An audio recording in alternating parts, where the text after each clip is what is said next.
요한복음 4장 우리 1절로부터 말씀이 되겠습니다. 우리 말씀을요 영상을 통해서 좀 함께 보겠습니다. 사마리아 여인과 예수님 1번을 좀 우리 앞면에 화면을 좀 봐주시기 바랍니다.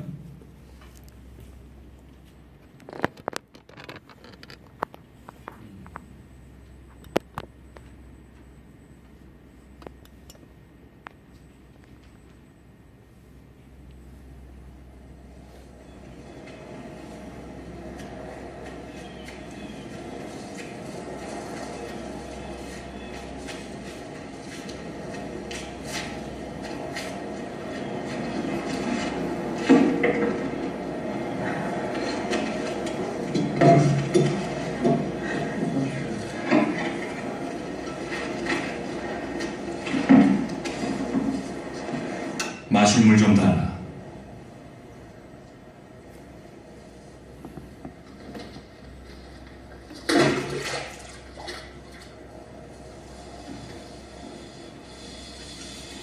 당신은 유대인이면서 어찌 사마리아 여자인에게 물을 달라 하십니까? 유대인은 사마리아인과 상종하지 않지 않습니까? 네가 만일 하나님의 선물과 너에게 물 달라 하는 이가 누구인지 안다면 오히려 네가 그에게 구하였을 것이며 그는 너에게 생수를 주었으리라.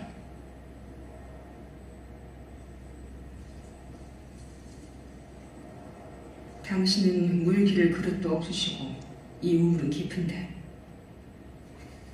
어디서 당신이 그 생수를 얻으시겠습니까? 당신이 우리 조상 야곱보다 더 큰 분입니까? 그는 이 우물을 주었고 또 자신과 아들들과 가축을 다 먹였나이다. 이 물을 마시는 사람은 누구나 다시 목마르겠으나 내가 주는 물을 마시는 사람은 영원히 목마르지 아니하리라. 내가 주는 물은 그 사람 안에서 솟아나는 샘물이 되어 그를 영생으로 이끌리라.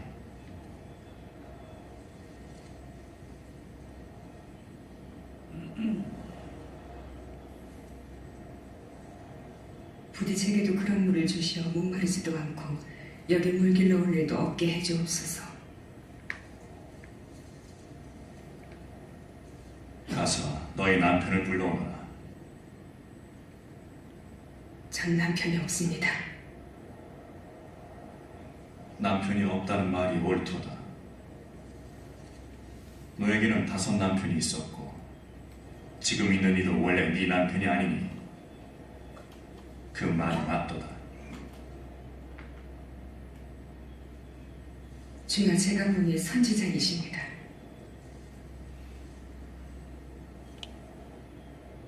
우리 조상들은 이 산에서 예배하였는데 유대인들은 예배할 곳이 예루살렘에만 있다 합니다.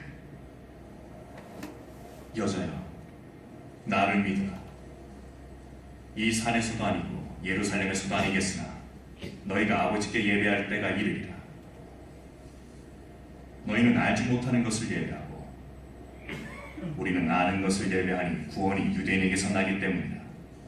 진실되게 예배하는 사람이 영과 진리로 아버지를 예배할 때가 오나니 곧 지금도 그러하니라.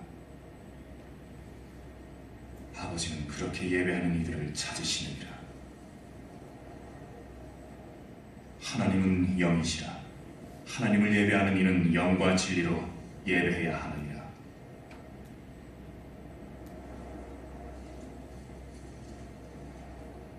제가 알기에 메시아, 곧 그리스도라는 분이 오실 것입니다. 그분이 오시는 모든 것을 알려주실 것입니다. 너에게 말을 전하는 내가 바로 그라.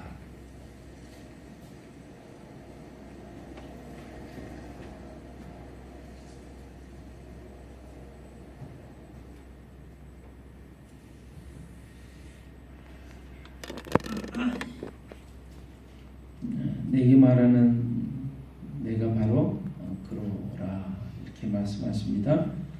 너하고 말하고 있는 내가 바로 네가 기다리고 생각하고 있던 그 메시아 그리스도다. 우리 찬송가 214장 찬송을 한 장 더 하나님께 올려드립니다. 우리가 영상으로 좀 봤는데요. 또다시 오늘 우리 말씀을 가지고요. 그 2번을 보여주세요. 영상을 보겠습니다. 우리 조금 더 이 내용을 좀 설명하는 영상을 통해서 함께 보신 후에 말씀을 나누도록 하겠습니다. 어쩔 수 없네 저기 개통 무덤이 내 집인걸.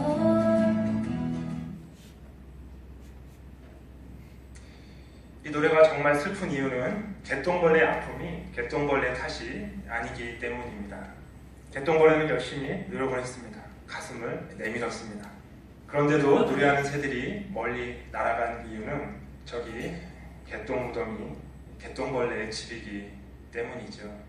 이 슬픈 노래는 이렇게 끝이 납니다. 오늘 밤도 그렇게 울다 잠이 든다. 울다 잠이 들었을 것이 분명한 한 여인이 어떻게 그 울음을 그치게 되었는지 그 이야기를 들려드리려고 합니다. 오늘도 여지없이 뜨거운 태양이 내리쬐고 있다. 정오가 다 되어가는 시간. 마을 우물이 있는 곳까지 걸어서 10분은 가야 한다. 수가는 오늘도 망설이고 있다. 조금만 더 기다렸다 나갈까? 그러나 하늘에는 구름 한 점 없는 맑고 화창한 날씨. 기다린다고 구름이 햇볕을 가려줄 것 같지가 않다. 오늘만 해가 질 때 나가서 물을 길어올까? 그러나 이런 생각도 잠시. 수가는 이내 물동이를 머리에 이고 길을 나선다. 해가 뜨거울 때 나서는 것이 마을 여인들을 마주치는 것보다 훨씬 마음이 편한 일이다. 사마리아에서는 해가 너무 뜨겁기 때문에 정오 무렵은 모두 집에서 쉬는 시간이다. 그런데 그 시간이 수가에게는 집을 나서 물을 기를 수 있는 유일한 시간이다. 사람들을 피해야만 하니까. 저 멀리 우물이 보인다. 멈칫. 우물에 누군가 있는 것 같다. 어떻게 하지? 누가 있네? 그냥 돌아갈까? 잠시 망설이던 수가는 우물 곁에 앉아있는 사람이 마을 사람이 아닌 낯선 남자인 것을 확인하고는 이내 마음을 다잡고 우물을 향한다. 마을 사람이 아니니 내가 누군지 모르겠지? 가까이 다가가서 보니 혼혈인 사마리아인과는 다르게 유대인처럼 생겼다. 안심이다. 유대인 남자가 사마리아 여자에게 말을 거는 일은 없을 테니까. 내게 물을 좀 주시오. 이 사람 내게 말을 거네? 왜 나한테 말을 걸지? 이 사람은 유대인이고 나는 사마리아인인데 우리는 서로 원수같이 지내는 사이인데 왜 나에게 말을 걸까? 수가가 묻는다. 선생님은 유대 사람인데 어떻게 사마리아 여자인 나에게 물을 달라고 하십니까? 이 사람 대답이 뜻밖이다. 네가 하나님의 선물을 알고 또 너에게 물을 달라는 사람이 누구인지 알았더라면 도리어 네가 그에게 청하였을 것이고 그는 너에게 생수를 주었을 것이다. 이게 무슨 말이지? 수가는 이 사람의 말을 이해하기가 어렵다. 하나님의 선물? 내게 주겠다는 생수를 말하는 건가? 혹시 이 우물을 파서 우리에게까지 전해준 우리 조상 야곱같이 새 우물을 파주겠단 말인가? 수가가 다시 묻는다. 선생님에게는 두레박도 없고 이 우물은 깊은데 선생님은 어디에서 생수를 구하신다는 말입니까? 선생님이 우리 조상 야곱보다 더 위대하신 분이라는 말인가요? 그는 우리에게 이 우물을 주었습니다. 돌아온 그 사람의 대답 역시 이해하기 어렵다. 이 물을 마시는 사람은 다시 목마를 것이다. 그러나 내가 주는 물을 마시는 사람은 영원히 목마르지 아니할 것이다. 내가 주는 물은 그 사람 속에서 영생에 이르게 하는 샘물이 될 것이다. 수가는 이 사람이 무언가 평범하지 않은 이야기를 한다는 것을 느꼈다. 그런데 무엇보다 수가에게 꽂힌 단어는 영원히 목마르지 않을 것이라는 말이었다. 수가는 그것이 무엇을 의미하는지 알 수 없었다. 그렇지만 그것이 무엇이든 목마르지 않을 수 있다는 말에 귀가 번쩍 뜨였다. 영원히 목마르지 않을 수 있다고? 그럼 물을 길러오지 않아도 되잖아. 날마다 떼약볕에 물을 길러오는 것만큼 괴로운 일은 없었다. 하지만 그것이 사람들의 시선을 피할 수 있는 유일한 방법이었기 때문에 어쩔 수 없는 운명으로 받아들이고 있었던 수가였다. 선생님, 그 물을 나에게 주셔서 내가 목마르지도 않고 그래서 물을 기르러 여기까지 나오지도 않게 해주십시오. 그 사람의 대답이 들려온다. 가서 내 남편을 불러오너라. 남편? 수가는 머릿속이 복잡해진다. 도대체 왜 남편을 불러오라고 하는 거지? 난 그저 물을 길러 나오지 않게 해주기만을 바란 것뿐인데. 수가는 함께 살고 있는 남자가 있었다. 하지만 그 사람은 남편이 아니었다. 이 사람은 수가의 아픈 상처를 건드리고 있었다. 하지만 물을 길러 나오지 않을 수 있을지도 모른다는 소망이 그녀를 붙잡는다. 그래, 그냥 남편이 없다고 하면 될 일인데 이유를 캐묻지는 않겠지. 나에게는 남편이 없습니다. 수가는 어서 이 주제에서 벗어나기를 바라고 있다. 그런데 남편이 없다고 한 말이 옳다.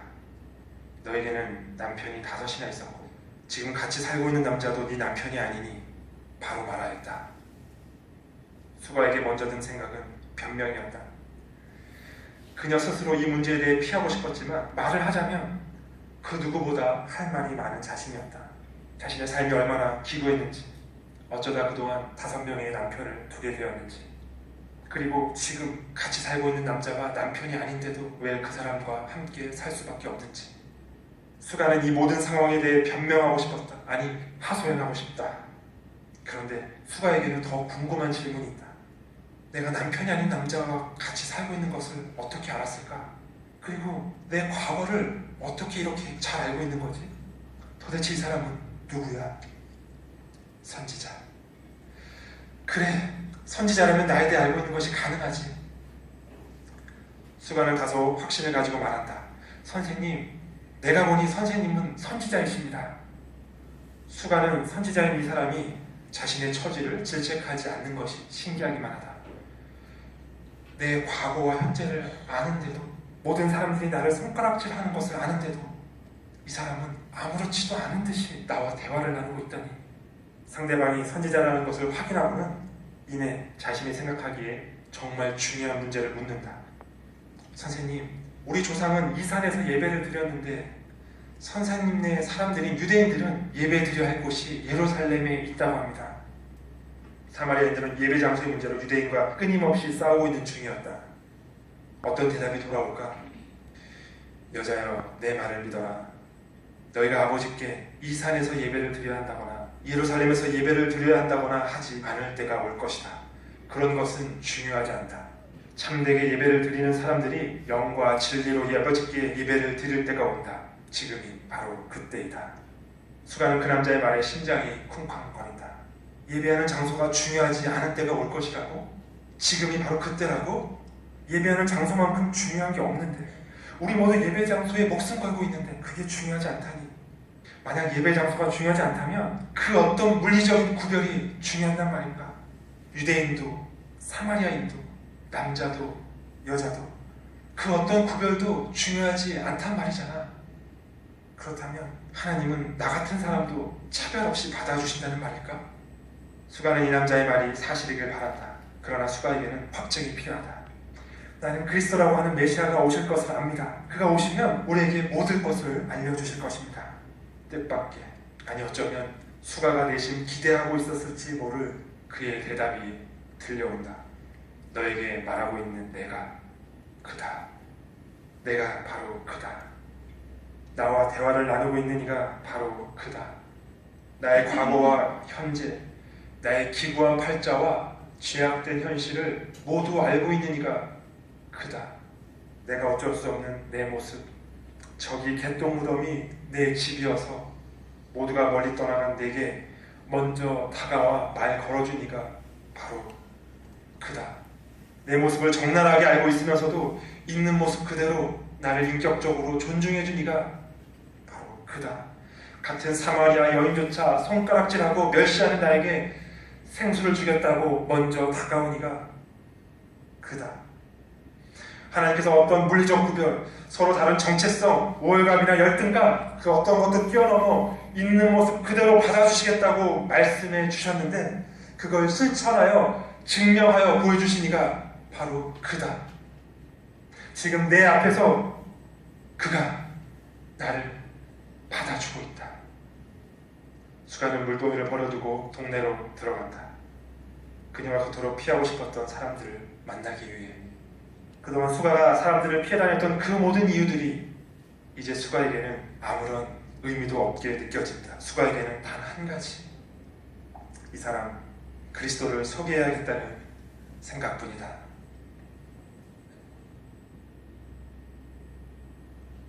우리는 수가의 인생이 이후에 어떻게 펼쳐졌는지에 대한 아무런 정보를 가지고 있지 않아요. 우리가 유일하게 발견하게 되는 수가의 뒷이야기는 수가의 인생이 얼마나 형통하게 되었는가에 관한 것이 아닙니다. 우리가 수가에 관해 알 수 있는 사실은 이틀이 지난 후에도 여전히 수가가 동네 사람들과 자연스럽게 이야기를 나누는 사이가 되었다는 것입니다. 이틀을 지내며 예수님을 인격적으로 만난 동네 사람들이 수가에게 찾아와 자신의 신앙을 나누는 모습이 요한복음 4장 42절에 이렇게 기록되어 있습니다. 그 여자에게 말하되 이제 우리가 믿는 것은 내 말을 인함이 아니니 이는 우리가 친히 듣고 그가 참으로 세상의 구주신 줄 알미니라 하였더라. 아멘. 예수님을 만난 후에도 수가의 환경은 달라진 게 없었죠. 예수님께서 새로운 남편을 주신 것은 아니었습니다. 심지어 수가가 그토록 원했던 우물에 물 길러 가지 않을 수 있는 어쨌든 신비한 생수를 주신 것도 아니었어요. 그러나 변한 것이 한 가지 있었습니다. 바로 수가 자신입니다. 그리고 모든 것이 달라졌습니다. 수가가 원했던 것은 한낮에 물을 길러 오래 오지 않을 수 있게 해주는 신기한 물리적 생수였습니다. 그러나 예수님께서는 수가에게 그것을 주시지 않았습니다. 그런데요, 수가가 그 이후에도 계속 뜨거운 정오의 물을 길러 우물에 왔을까요? 아니죠. 아마 서늘한 시간에 6시, 7시쯤 되었을 때 사람들과 함께 물을 기르며 신앙 나눔을 하며 살았을 것입니다. 수가 자신이 변한 이후에는 어떻게 되었을까요? 수가의 환경도 달라졌을까요? 수가가 좋은 남편을 만났을까요? 여전히 알 수 없습니다. 하지만 분명한 것은 이제 더 이상 그녀의 상황이 그녀의 환경을 좌우할 수 없게 되었다는 것입니다. 이전에는 수가의 과거가, 수가의 환경이, 수가의 현실이, 수가의 아픔이, 수가를 바라보는 사람들의 시선이 수가를 만들어왔죠. 하지만 이제는 그런 것이 아닌 복음이 수가를 만들어갈 것이기 때문입니다. 성도님들께서는 무엇이 우리들의 눈물을 닦아줄 것이라고 생각하십니까? 혹시 물을 기르러 나가지 않을 수 있는 물리적인 생수를 꿈꾸며 기도하고 계신 것은 아닌가요? 좀 더 나은 집안 형편이, 내 신분이, 내 직업이, 내 자녀의 문제가 해결되는 것이 그것이 우리의 눈물을 닦아줄 거라고 생각하고 계신 것은 아닌가요? 우리 주님께서는 더 근본적인 문제를 해결해 주시기를 원하십니다. 있는 모습 그대로 우리들을 받아주시며 우리의 근원적인 수치심을 해결해 주시기를 원하십니다. 이 복음이 사랑하는 우리 성도님들의 눈물도 닦아주기를 간절히 소원합니다.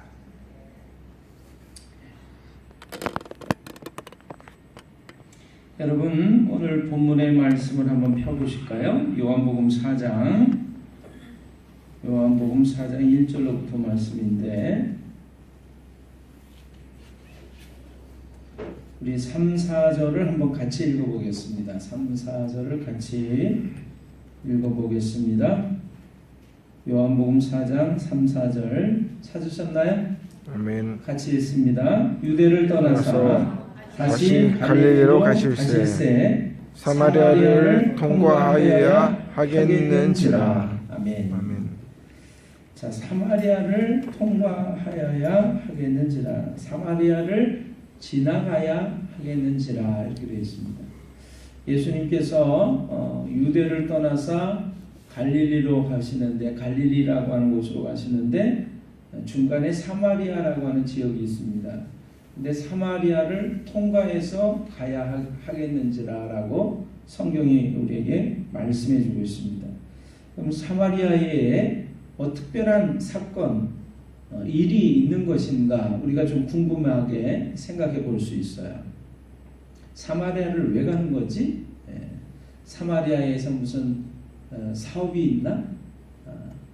사마리아에서 만날 사람이 있는 걸까?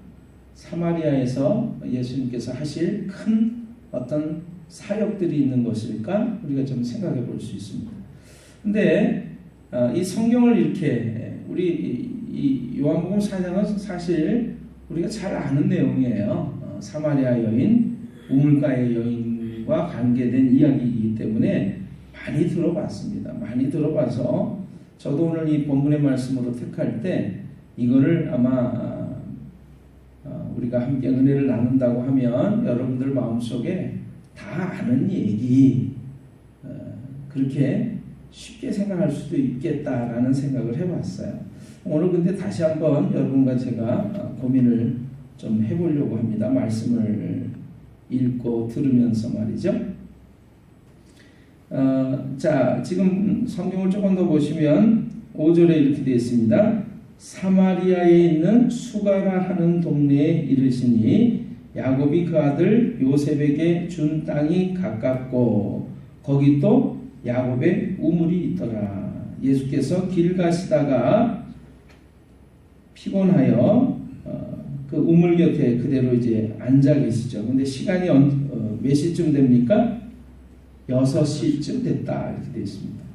자, 이스라엘 나라의 시간은요, 우리가 6시라고 표현할 때 쉽게 우리의 시간으로 이해를 하려면 거기다가 플러스 6시간을 하시면 돼요. 그러면 몇 시쯤 될까요? 12시. 12시가 됩니다. 12시. 때학볕이 내려지는 12시 정오의 시간이 됩니다.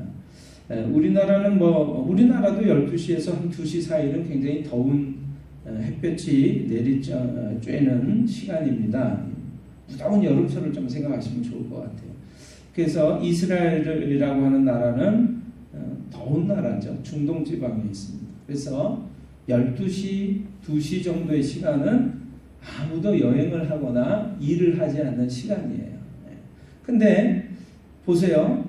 뭐가 급한 일이 있어서 예수님은 그 시간에 여행을 하신 걸까요? 사마리아를 향해서 가신 것일까요? 그리고 또 여기 또 이상한 사람이 하나 나옵니다. 이상한 여자가 나옵니다. 아무도 물 길러러 나오지 않는 그 시간에 그 때학볕이 내리쬐는 무더운 시간에 물을 길러러 우물가에 나오는 여인이 있었다라고 하는 사실입니다. 이 여인도 좀 이상한 여인이에요. 예수님도 좀 이상한 여행을 하셨는데 이 여자도 좀 이상한 여자예요. 왜? 그 무더운 시간에 아무도 물을 길러러 나오지 않는 그 힘든 시간에 물을 길러러 나왔을까요? 우리가 영상을 통해서도 이렇게 짐작이 됩니다. 이 여자는 아무도 만나고 싶지 않은 거예요. 왜냐하면 이 사람의 살아온 삶에 대해서 사람들이 이러쿵저러쿵 말을 하면서 손가락질하는 것이 싫었기 때문에 그렇습니다. 우리가 예수님의 말씀을 통해서 이해를 할 수가 있어요. 남편을 5이나 둔 여자예요. 그리고 그 남편 5도 이미 이제 없고 현재 어떤 남자랑 살고 있는데 그 남자는 남편이라고 할 수 없는 남자예요. 그러니까 정식 결혼을 하지 않고 살고 있는 것이 수도 있고 또는 그냥 이렇게 저렇게 오고 가다 만나서 동거 생활을 하고 있는 것일 수도 있습니다. 자, 그러니까 이 여자는 사람들을 만나고 싶어 하지 않습니다. 내면의 마음속에 깊은 상처와 고통을 안고 있는 여인이라고 하는 것이죠. 자, 그런데 여러분, 예수님은 사마리아를 통과하여야 하겠는지라라고 우리 성경에 기록이 되어 있어요. 예수님의 마음이 내가 사마리아를 꼭 가야 되겠어라는 생각을 하고 계셨다라고 하는 것입니다.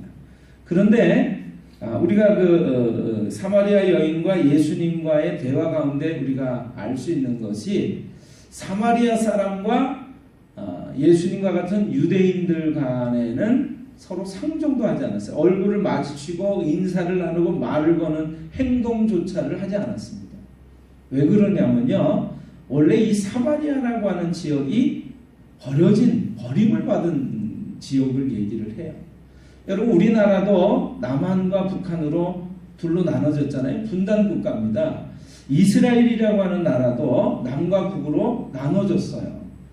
남쪽은요 우리가 알고 있는 유다 지파 사람인 다윗 왕가에 의해서 계속해서 임금의 대를 이어가면서 나라가 이끌어진 그런 나라였고요. 그래서 남쪽 나라를 유다라고 그랬습니다. 유대라고 그랬어요. 북쪽 나라는 이스라엘이라고 불렀는데 어떤 연유를 인해서 이렇게 남과 북이 나눠지게 됐냐면 우리가 잘 알고 있는 지혜의 임금 솔로몬이 있잖아요.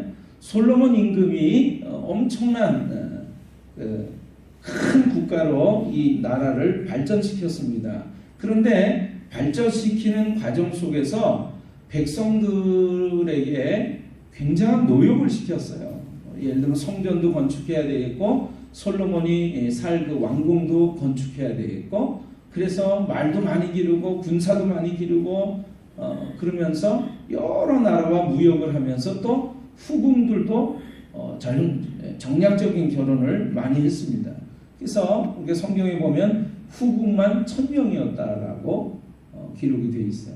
자, 그러다 보니까 솔로몬 임금이 죽고 나서 그 아들이 여로보암이라고 하는 임금이었는데 이 여로보암에게 이 백성들이 이제 와서 얘기합니다.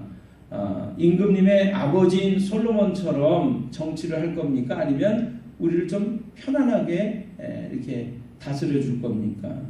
그 여로보암이 자신과 함께 같이 자라난 청년 세대에게 자문을 구해요. 그랬더니 더 힘들게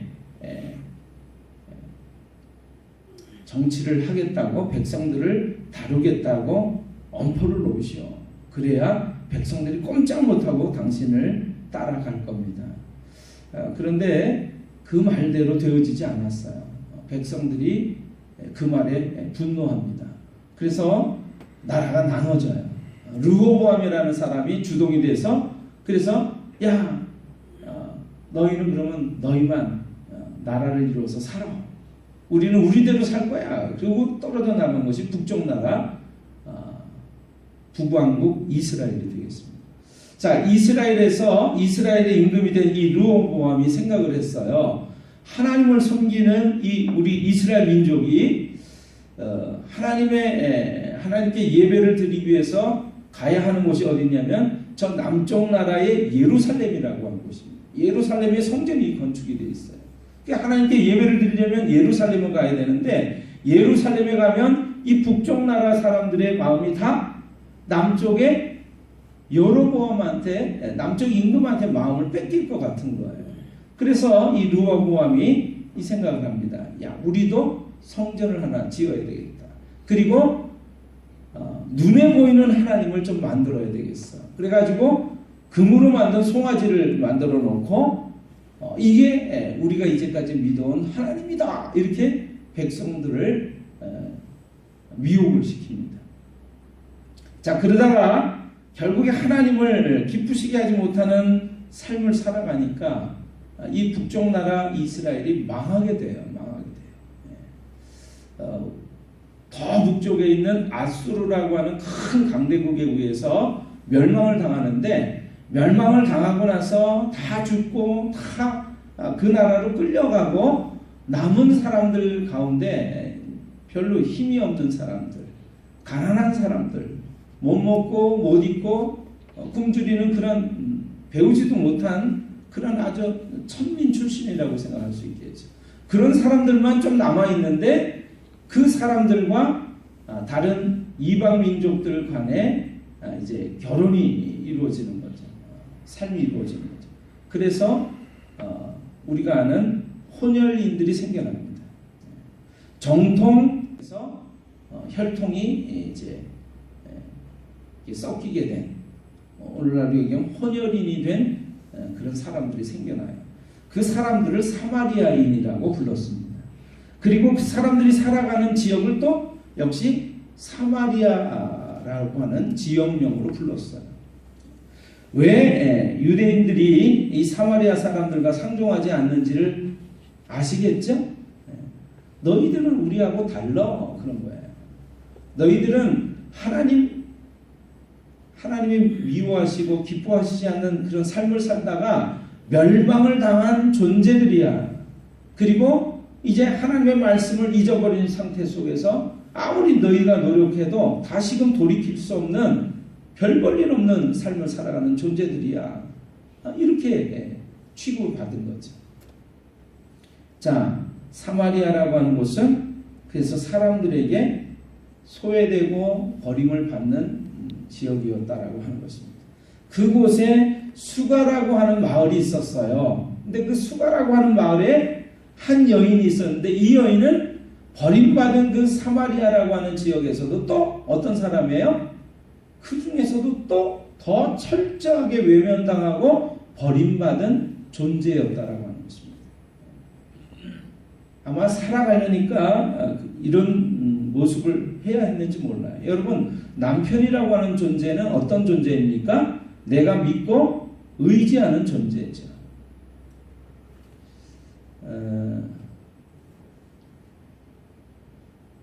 박은미 집사님 계신가요? 예, 박은미 집사님 남편 이름 최재영. 예, 남편 이름 최재영이죠. 믿고 의지하죠. 힘들고 어려울 때마다 남편 어디 있지? 하고 불러보게 될 것입니다. 예, 근데 그 남편 만나기 전에 누구 의지했어요? 아버지를 떠올릴 수 있어요. 그렇죠? 예, 아버지라고 하는 존재가 어떻게 보면 또 남편과 같은 존재, 내가 믿고 의지할 존재입니다. 근데 그 믿고 의지했던 아버지가 나한테 영원토록 함께 머물러 주나요? 아니면 떠나가시나요? 떠나가셨어요. 그렇죠? 네. 우리 부모님들이 우리에게 첫 번째 남편과 같은 존재예요. 근데 떠나가요. 헤어질 수밖에 없어요. 그렇게 내가 믿고 의지했는데 가지 말라고 그랬는데 내 옆에 영원토록 머물러 주시지 않습니다. 원치 않게 첫 번째 남편과 헤어지는 거예요. 우리는 두 번째 남편을 또 구합니다. 건강이라고 하는 두 번째 남편. 세 번째 남편, 지식이라고 하는 것, 학벌이라고 하는 것, 돈이라고 하는 것, 이런 남편들을 구하는 거예요. 여러분, 그런 남편과 영원토록 같이 살 수 있습니까? 건강. 나이가 들어가면 건강이라고 하는 그 남편과도 헤어질 수밖에 없어요. 여러분, 돈도 마찬가지예요. 항상 잘 되고 형통하지 않습니다. 어렵고 힘든 때도 만나요. 그러면 영원히 있을 것 같았던 그 물질도 내 곁을 떠나가는 것입니다. 헤어지고 마는 것입니다. 이 여인은 사실은요, 우리를 얘기하는 거예요. 우리를 얘기하는 거예요. 얼마나 남편을 많이 갈아치웠는지 몰라요. 근데 원치 않게 헤어진 거예요. 원치 않게. 계속 그 남편하고 살고 싶은데 그 남편이 나하고 옆에 머물러 주지 않는 거예요. 그래서 다섯 남편을 갈아치운 다음에도 그래도 또 좀 의지할 남편감이 없을까 하고 찾아보는데 지금 있는 사람이 남편감은 못 되는 거예요. 자, 여러분, 이런 여인이 제 그런 삶을 살아왔기 때문에 사람들에게 손가락질을 받았습니다. 그리고 우물가에 사람의 눈을 피해서 물을 길르러 왔단 말이에요. 그리고 누구를 만납니까? 예수님을 만나는 거예요. 예수님하고 대화 가운데 여러분, 아니 물 길르러 오지 않을 생수를 줄 수 있다고 그러잖아요. 그러면요, 여러분, 우리는 생수가 있어요, 없어요? 태순 권사님, 집에 가면 수도꼭지만 탁 틀면 물 길르러 갈 필요 있어요, 없어요? 생수 있죠? 그런데 그 생수가 해결이 됐는데 내 삶이 행복합니까?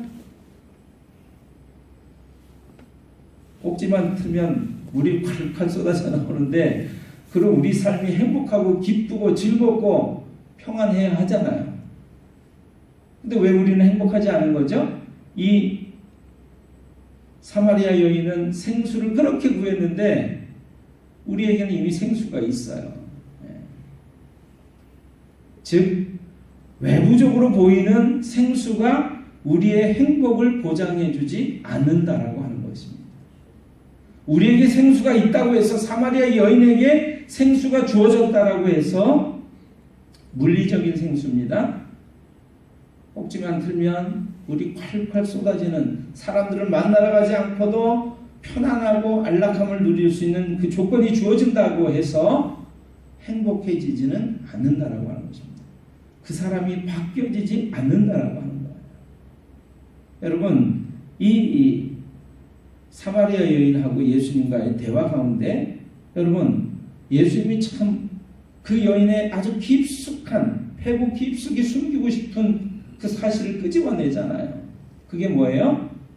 남편 좀 데리고 와봐, 그런 거죠. 그러니까 이 사마리아 여인이 남편이 없다고 말을 합니다. 그랬더니 예수님이 네 말이 맞아. 너 남편 5이나 있었는데 지금 살고 있는 남자도 네 남편이 아니니 네 말이 참되도다, 이렇게 얘기를 합니다. 그러니까 이 여인이 깜짝 놀라잖아요. 그렇죠? 아니, 나의 삶을 어떻게 이렇게 꿰뚫어 알지? 그러니까 예수님에 대해서 어떻게 생각하는 겁니까? 선지자구나. 선지자구나. 근데 여러분, 그 선지자 조금 이렇게 얘기할 수 있습니다. 우리 박성규 집사님, 어떤 사람을 만났는데요. 그 사람이, 집사님이 이제껏 어떻게 40-50년간을 어떻게 살아왔는지를 꿰뚫어 알아요. 그러면 그 사람한테 우리 집사님이 어떤 거 좀 물어보고 싶어요? 나 앞으로 1년 후에는 어떻게 될 거예요? 10년 후에는 어떻게 될 것 같아요? 나 앞으로의 미래의 삶은 어떻게 될 것 같아요? 나 잘 살까요? 못 살까요? 내 하는 사업이 성공할까요? 안 성공할까요? 이런 거 좀 묻지 않을까요? 그럴 것 같죠? 용한 점장이를 만났단 말이에요. 그런데 묻는 게 뭘 물어요? 이 사마리아 여인이 뭘 물어요? 예배에 대한 것을 묻습니다. 예배. 나 이렇게 못 먹고 못 살고 힘든 삶을 사는데 언제쯤이나 내 삶이 좀 숨통이 트이겠어요. 이렇게 묻지 않고 그 선지자한테 우리는 예배를 이 산에서 드렸는데 아까 얘기했잖아요. 사마리아 임금이 이스라엘 북왕국의 임금이 예루살렘으로 예배를 못 드리러 가지 못하게 하려고 이 사마리아 지역에다가 산당을 세우고 금송아지를 세우고 이게 하나님이야, 여기서 예배드려, 이렇게 얘기를 했단 말이에요. 그러니까 사마리아 사람하고 유대인은 어디가 진짜야? 우리가 진짜지? 아니야, 우리가 진짜야, 이 얘기를 하는 거예요. 이거 갖고 싸우는 거예요. 예배 장소. 그러니까 그걸 묻는 거예요. 우리는 예배를 여기서 드렸는데 당신 유대인들은 예배할 장소가 예루살렘에 있다고 합니다. 어떤 게 맞는 겁니까? 세상에 먹고 살기 지금 힘든 이 여인의 입장에서 하나님께 예배드리는 거를 왜 질문을 하냔 말이에요. 여러분, 질문은 그 사람의 존재를 말해주는 거예요. 우리가 말을 하는데, 질문을 하는데 우리 질문을 딱 들어보면 우리가 무엇을 가치를 가지고 살아가는지를 알 수가 있어요. 있어요, 없어요? 묻는데 맛집이 어디 있어요? 우리의 가치 기준이 어디 있는 거예요? 먹는 거. 옷집이 어디 있어요? 근데 이 여인은 못 먹고 못 살고 이렇게 힘든 삶을 살아가는데도 여러분 어떤 것을 생각하고 있었다? 하나님께 진짜 예배드리는 것은 어떻게 예배드리는 거예요? 라고 하는 걸 묻고 있었다는 거예요. 그리고 마지막에 듣습니다. 마지막에 예수님한테 이렇게 얘기해요. 메시아 곧 그리스도라고 하는 그분이 오실 텐데 그분이 오면 우리에게 모든 것을 알려주실 것입니다. 여러분, 이 사마리아 여인은 누구를 기다리고 있는 거예요? 메시아 그리스도라고 하는 그분이 오실 것을 기다리고 있는 거예요. 예수님 뭐라고 그러십니까? 너하고 말하고 있는 내가 바로 그다. 오늘 여러분과 제가 왜 여기에 와 있는 것입니까? 여기는 우물가와 같아요. 여러분은 참된 예배가 무엇인가를 물음표를 가지고 여기 나와 계시다고 저는 믿습니다. 맛집 찾아온 것 아니라고 저는 믿습니다. 어떻게 하면 내가 더 잘 먹고 잘 살까, 잘 입을까, 명예와 권세를 더 많이 누릴 수 있을까?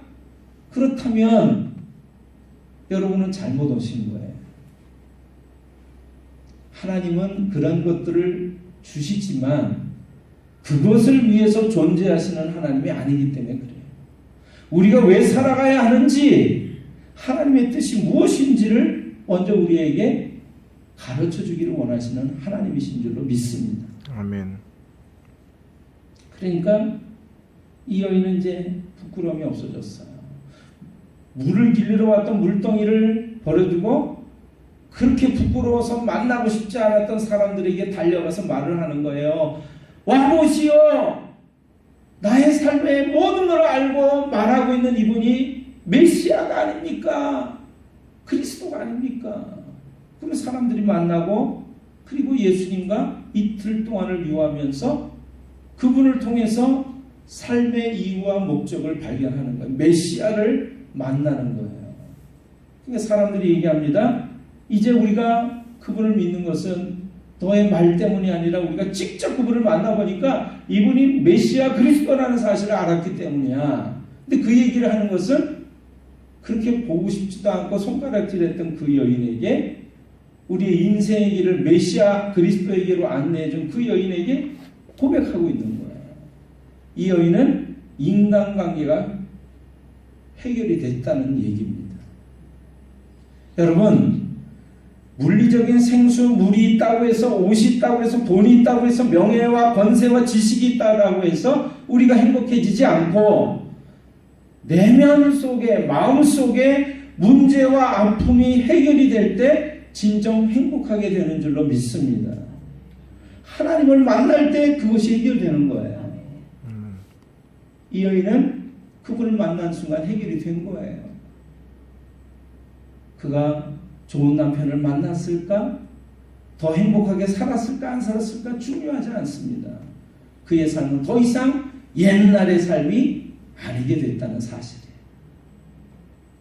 오늘 여러분과 제가 그분을 만났다면 오늘 이 사마리아 여인의 삶처럼 변화될 줄로 믿습니다. 아멘. 그렇게 되시기를 주님의 이름으로 축원합니다. 아멘. 기도하겠습니다.